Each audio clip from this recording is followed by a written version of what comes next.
intentos, y en una de esas sí lo logra, ¿sí? Y la otra es, bueno, como tal, el suicidio consumado, que entonces habrá que darle atención y contención a toda la familia. Entonces, les decía, si alguien lo intenta, no nos toca como familiares discernir si fue solamente una autolesión para llamar la atención o no. No. Con que lo haya intentado, con que lo haya mencionado, ese es el momento de acudir al especialista. ¿Quiénes son los especialistas? Bueno, obviamente hoy por favor se lleva todo el mundo folletitos del instituto, pero también están en general los psiquiatras y los psicólogos clínicos, los psicoterapeutas, que les pueden dar una orientación. Acudan, acérquense también a las instituciones de salud pública, a los institutos de salud pública, los psiquiátricos. Están en el sur de la ciudad, por ejemplo, el Fray Bernardino, el Hospital Samuel Ramírez, que es para niños, ¿no? A partir de cualquier edad y hasta los 17.10 años. Las áreas de urgencias de estos institutos están abiertos las 24 horas del día. Cuando uno detecta un intento suicida, eso es una urgencia y hay que tomar cartas en el asunto inmediatamente. No quiero ser alarmista, insisto, pero con que pase una vez es que tenemos que prevenir. ¿Y qué signos de advertencia tenemos que mirar a nuestro alrededor? Yo entiendo perfecto, vivimos muy, se fijan, muy en automático, y en la mañana nos levantamos rápido y te arreglas y sales, y el trabajo y el tránsito y las preocupaciones económicas, o sea, todo eso es importante, pero recuerden que no es lo más importante. Lo más importante, si yo les pregunto ¿qué es lo más importante para ti?, ¿qué me van a decir? Mis hijos, ¿no? Mi familia. Si tengo pareja, pues mi pareja, mis padres, mis hermanos. El segundo grupo de mayor incidencia de suicidio son las personas mayores de 74 años. Y a mí me habla mucho de que estamos viviendo en una sociedad que las personas mayores se están quedando solas y desesperanzadas. Entonces, volvamos la mirada a lo que es importante. Acuérdense, la familia es lo más importante. No solo lo digamos como eslogan, no solo lo digamos como de memoria, sino que llevémoslo a cabo. Entonces hay que mirarnos, ¿no? Y en esta mirada, en este escuchar, hay que estar pendiente de varias advertencias. Primero, están los patrones de pensamiento. La persona con tendencias suicidas comúnmente está hablando de la muerte, incluso planea ciertos aspectos de su muerte, ¿no? Cuando yo me muera y que se queden todos en mi casa, cuando yo ya no esté, puedes usar mi bicicleta, ¿sí? Constantemente. Miren, a pesar de que en México tenemos una cultura muy amistosa con el tema de la muerte, no es normal que estemos hablando constantemente de la muerte. Uno de los pensamientos, por ejemplo, puede tener como obsesión por ciertos pensamientos, es decir, reiteradamente está hablando del día que ya no esté, de que ya no quiere estar aquí, de que no vale la pena estar en este mundo, que no encuentra salida. Y por favor, no caigamos en el error de minimizar los problemas, porque por ejemplo puede ser un niño de primaria que está siendo víctima de bullying en la escuela y que eso para él es terrorífico y probablemente no encuentre la salida, no de inmediato, y a lo mejor está pensando que una buena manera o la manera más radical de salir de ese problema es el suicidio. O vamos al otro extremo, decíamos, el abuelito que vive solo, la abuelita que vive solo, ella se jubiló, los hijos se fueron, los nietos están haciendo su vida. ¿Cuántos abuelitos conocen que pasan años sin recibir la visita de un hijo? Meses sin una llamada. ¿Y qué pueden decir? Ay, pero tiene todo, tiene su casa, tiene su pensión, tiene su perrito, su gatito. No es suficiente. No es suficiente. Entonces, aguas. También podríamos decir el ejecutivo, sí, le va bien, es súper exitoso. De repente, sí, y lo hemos visto en distintas épocas de la historia económica, ¿no? Hay una fuerte crisis, ¿no? Ya ni deberíamos llamar crisis, vivimos en crisis. Tengo 53 años y desde que tengo uso de razón estamos en crisis, pero Una crisis económica puede tronar a un directivo, un ejecutivo, y entonces recurre al suicidio. Entonces, aguas con lo que están diciendo, ¿sí? Cuando creen que es la única alternativa, cuando creen que no pueden con sus problemas, cuando describen una sensación también como de no estar pensando con claridad. Es que no puedo pensar con claridad, no sé qué más hacer. O sea, ahí nos van dando como datos. Es decir, si un día tú te sientes apesadumbrado y no ves la vida con claridad, tampoco vamos a alarmarnos. Pero si ustedes toman nota de todos estos signos que vamos a ir platicando y los van uniendo, van atando cabos, entonces sí ya podemos hablar de cierto riesgo, como les comentaba. Hay cambios emocionales. La primera base, como yo les decía, es que si estamos en contacto con nuestra familia, si escuchamos, si convivimos, nos vamos a dar cuenta de cambios radicales en la emocionalidad. Es decir, una persona que solía ser alegre, que tenía cierto nivel de energía y de un tiempo para acá está más tranquilo, más aletargado, más apesadumbrado, con estos pensamientos, como les decía, triste, sin ganas de hacer las cosas que solía hacer. Estos pueden ser síntomas de depresión, pero como ya les dijeron, hay un chorro de tipos de depresión y no lo vamos a diagnosticar en la familia, ¿no?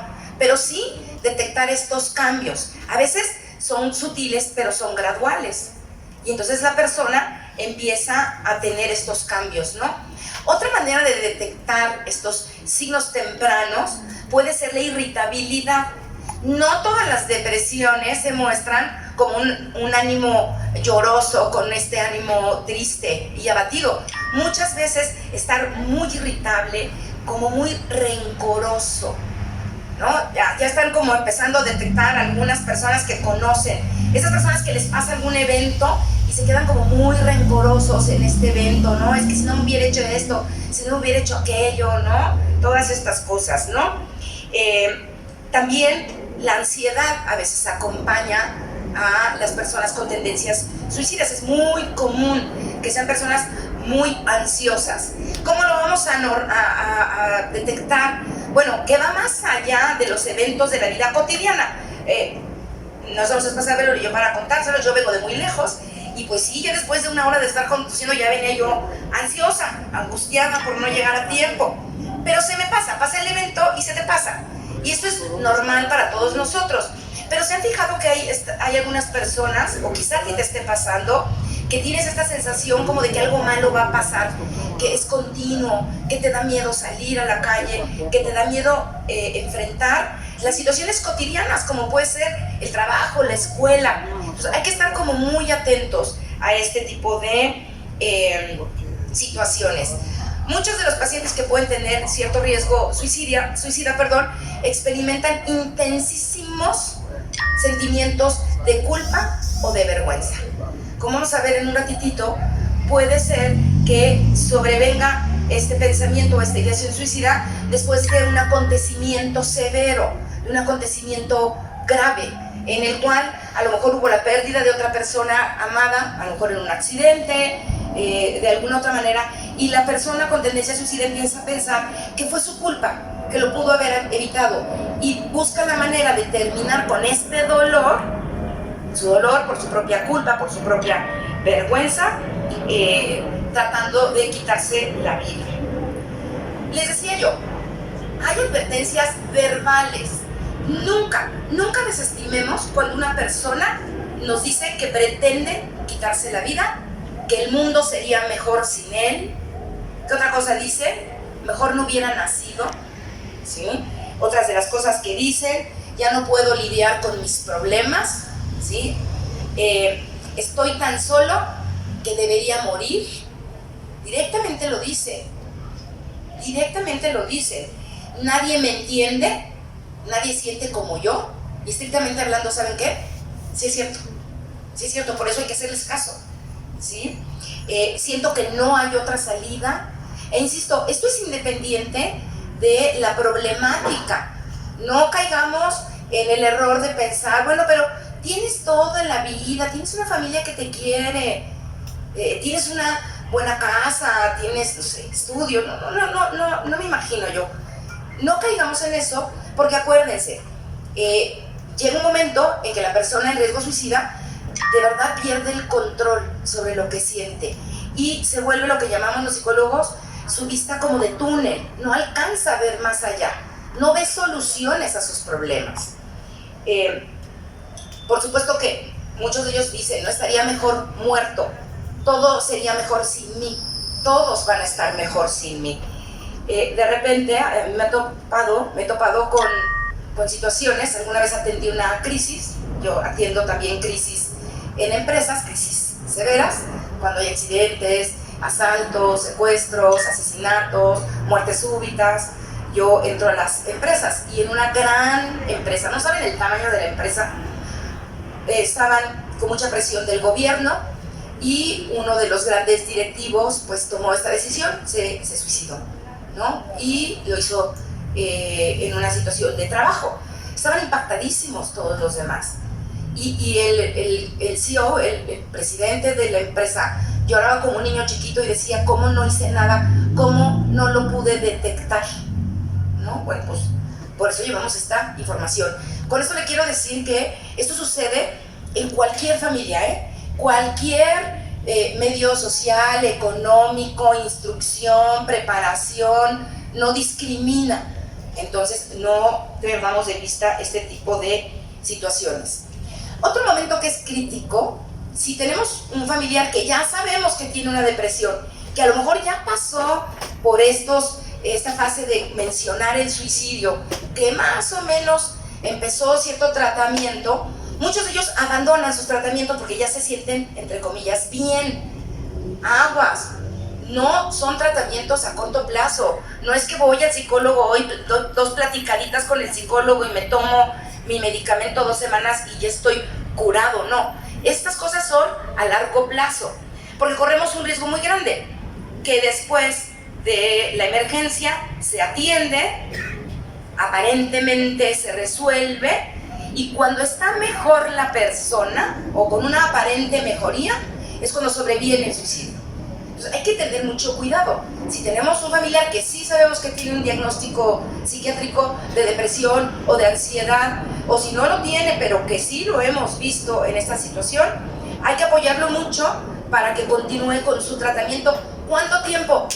El necesario. No le tengamos miedo al psicólogo, al psiquiatra, al medicamento, no le tengamos miedo. Porque, a ver, si tú eres diabético y tienes que tomar o inyectarte insulina, yo te puedo criticar y decirte, ay, ya, controla tu diabetes, controla tu azúcar. Todo se puede con el poder de la mente. ¿O que no tienes fuerza de voluntad? Pues no, me vas a decir, pues sí tengo todo, pero no lo puedo controlar. Entonces, hay que tratar con la misma seriedad estos temas. Entonces, aguas con estas mejorías repentinas, porque a veces se ven muy alegres después de una gran depresión, después de un intento suicida, muy alegres, pero puede ser el síntoma de que ya lo decidió, de que ya se está liberando de la presión, ya tiene un plan y lo va a ejecutar. ¿Qué más? Otras cosas son signos conductuales. A lo mejor no te he hablado expresamente de la muerte, que insisto, todas las personas que intentaron suicidarse o que lo lograron, lo hablaron, todos, el 100%. A lo mejor con los amigos en la escuela, a lo mejor en la familia, a lo mejor, no sé, con algún colega, pero ya lo dijeron, todos lo dijeron antes. Entonces, si alguien te dice en algún momento dado, y hay que instruir esto también a los más jóvenes, sobre todo a los niños, si alguien te dice, yo quiero matarme, yo me voy a arrojar de un puente o al metro, guárdame el secreto, no se lo digas a nadie. Estos secretos no se guardan, estos secretos no se guardan. Inmediatamente hay que orientarlo para acudir a ayuda, primer punto. Segundo, hay que avisar a sus familiares cercanos, y hay que reforzarlo. Si tú eres de esas personas que el paciente con riesgo suicida confió en ti, híjoles, yo te invito a que adoptes esta actitud de compañía, que estés cerca de él, impulsándolo, porque insisto, va a ser a largo plazo, no va a ser corto. También nos podemos dar cuenta de que una persona está tramando por ahí un suicidio cuando empieza como a arreglar asuntos pendientes. ¿no? Y empieza y nunca había querido hablar del tema, nunca lo había hecho, pero como con mucha urgencia va y arregla su testamento, por ejemplo. O a lo mejor es una persona joven que no tiene todavía la posibilidad de arreglar un testamento, pero empieza a regalar sus bienes más preciados. Que un niño regale su consola de videojuegos es sumamente, ¿cómo se llama? Sospechoso, ¿sí? Que empiecen a hacer señales como de despedirse, y además se despiden en momentos como inadecuados, ¿no? Porque bueno, si yo me voy a ir un mes de vacaciones, pues sí, a lo mejor te hablo y te digo, oye, me quiero despedir, nos vemos, bla, bla, bla. No, a mis hijos les llama la atención, por mi trabajo a veces viajo mucho, y entonces cada vez que viajo, ¿no? Les hago el recordatorio de, miren, aquí está, no es anuncio, pero es verdad, aquí están los papeles de García López, porque si me muero y aquí está el seguro de vida, bla, bla, bla. Pero no tengo intenciones suicidas, nada más quiero que ellos estén al tanto, por si pasa una eventualidad, sepan cómo reaccionar. Pero el paciente suicida te lo dice en un momento como inadecuado, por así decirlo. A lo mejor están en una fiesta y te llama aparte y te dice, yo te quise mucho, hablan en pasado, te quise mucho, fuiste mi mejor amigo, gracias por estar siempre conmigo. Es como extraño. Entonces no hay que desoír este tipo de situaciones. Importante, cuando vamos sumando, vamos atando cabos, lo vimos triste, se está empezando a despedir, como que ella siente que no tiene salida, y entonces de repente va y compra un arma, investiga dónde, y compra un arma. Esto, de verdad, ya es como el super foco rojo. A partir de ese momento no te debes de despegar de él, insisto, y entonces llamar a la asistencia médica, y entonces avisar a sus familiares, cubrirlo, estar con él permanentemente. ¿Hasta cuándo? Hasta que el especialista te dice que no tiene ningún riesgo. Hasta entonces, no se le tiene que dejar. También empiezan a acumular, por ejemplo, medicamentos controlados. A lo mejor en alguna ocasión, por una operación, tomaron algún tipo de analgésico de estos superpoderosos, pero eso ya pasó hace tiempo y empiezan a conseguirlo, ¿no? Entonces, aguas. Otro de los signos o de los síntomas que podemos ver, el aislamiento social. E insisto, ¿de qué va a depender? Pues de cómo era la persona antes. Si era una persona muy sociable y de repente ya no quiere ni siquiera visitar a las personas más queridas, a sus amigos, que un joven no quiera salir los fines de semana con sus amigos, cuando antes sí lo hacía, eso llama poderosamente la atención. Lo mismo a las mujeres, la mayoría de las mujeres tenemos nuestro grupo de amigas, nuestra comadre, alguna familiar quizá, que ya no quieras hablar con ellas, también llama poderosamente la atención. Seguramente se los van a comentar más adelante, no se los había dicho al principio, pero el suicidio es más común en los hombres, a una proporción de 4-1. Una de las explicaciones puede ser que justo las mujeres, primero, por cultura, nos dan más chance de llorar, de apoyarnos unas a otras, de tener nuestra red de apoyo emocional. No es tan raro que en la oficina una mujer esté triste y llore y se va al baño con sus compañeras, apapachan un rato. Pero ¿qué tan seguido hace su nombre? Rarísimo. Ahora hay que tener cuidado porque también hay muchas otras conductas que se asocian al riesgo suicida. Vamos sumándole, a estado de ánimo triste, este tipo de pensamientos de la vida es mejor sin mí, empieza como a despedirse, y de repente también vemos que se incrementa mucho el consumo de alcohol, de drogas, y esto sobre todo en hombres, y conductas de riesgo. Así bien bebidos se salen a manejar la moto, el coche. Bueno, por supuesto que si van en moto, pues ni siquiera usan casco. ¿Por qué? Porque de alguna manera están actuando conductas que pueden poner fin a su vida. Entonces, también hay ese tipo de comportamientos. Luego, ¿qué factores de riesgo habrá que vigilar? Como les decía, los antecedentes de enfermedad mental o psiquiátrica. Y vuelvo a repetirlo, son enfermedades, nadie tiene como tal la culpa. A unos les pasa, ¿sale? Otra cosa, la muerte de un ser muy querido reciente, sobre todo con estos duelos complicados. La pérdida del trabajo, La pérdida de trabajo, y más en estas épocas, puede ser devastadora.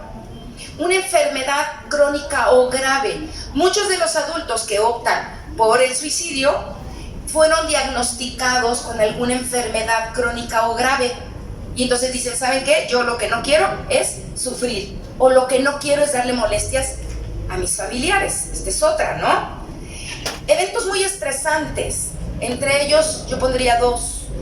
La violencia, el abuso físico y el abuso sexual.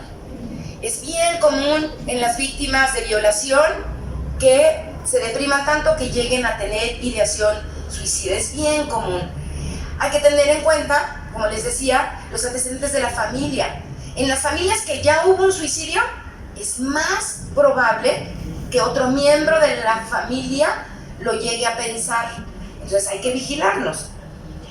Lo que decía de factores demográficos, es más común en hombres, 4-1, ¿sí?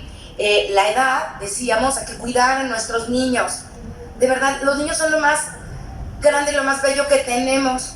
Y además, pues, los que quisimos tener hijos, pues por algo quisimos tener hijos, ¿no? Entonces, pero no nada más los papás. Yo diría, y los tíos, y los abuelitos, y los vecinos, y los cuidadores primarios, y los maestros. Muchas veces los maestros son los que se enteran de estos temas. Y bueno, ya para terminar mi intervención, no quiero yo tampoco acapararlos todo el día, que yo feliz puedo hablar 15 días con sus noches, pero no se trata de eso. ¿Qué hacer? Lo primero, habla con la persona directamente. Si ya notaste algunos de estos síntomas, pregunta directo. ¿Has pensado quitarte la vida? Ay, qué duro, pero hay que hacerlo. Si te contesta sí, la segunda pregunta es, ¿cómo? ¿Ya pensaste cómo? Aventándome de un carro. Ok, y podrá decírtelo. ¿Sí? ¿Sí escuchamos? No hay que desestimarlo nunca. Nunca, nunca, nunca, nunca. ¿Sale? Lo siguiente que tenemos que hacer es avisar a la familia. Ahí no hay secreto. Si no te vuelve a hablar nunca en la vida, no hay ningún problema. Todos podemos vivir con eso, ¿eh? Caerle gordo a alguien no es ningún problema. Lo siguiente es orientarlo acerca de los servicios de emergencia. Como ya les decía, las instituciones de salud te reciben las 24 horas del día en estos casos. Hoy se me llevan todos, por favor, la dirección, los folletos del instituto, donde te pueden derivar con especialistas, ¿sale? Eviten comentarios de, mañana será otro día. Sí, ahí vienen, ¿cómo decía Yuri? Tiempos mejores, ¿no? Vienen tiempos mejores. No te preocupes, todo va a estar bien, porque está fuera de su control. Esa es la palabra de Orador. Está fuera de su control. Todo está bien. ¿Sale? Todo va bien. Importante, si ya lo intentó una vez, con mayor razón hay que ser cuidadoso. Y nada de que lo hace para llamar la atención. Quítense eso de la mente. Si lo está pensando es por algo mucho más serio y mucho más profundo. Y bueno, pues por mi parte es todo. Muchísimas gracias por su participación. Avísenles ahorita por WhatsApp, una llamadita, un mensajito. Esta es información que salva vidas y no soy Lolita Ayala ni nada de eso, pero de verdad, de eso se trata, de apoyarnos los unos a los otros. Muchas gracias. Gracias.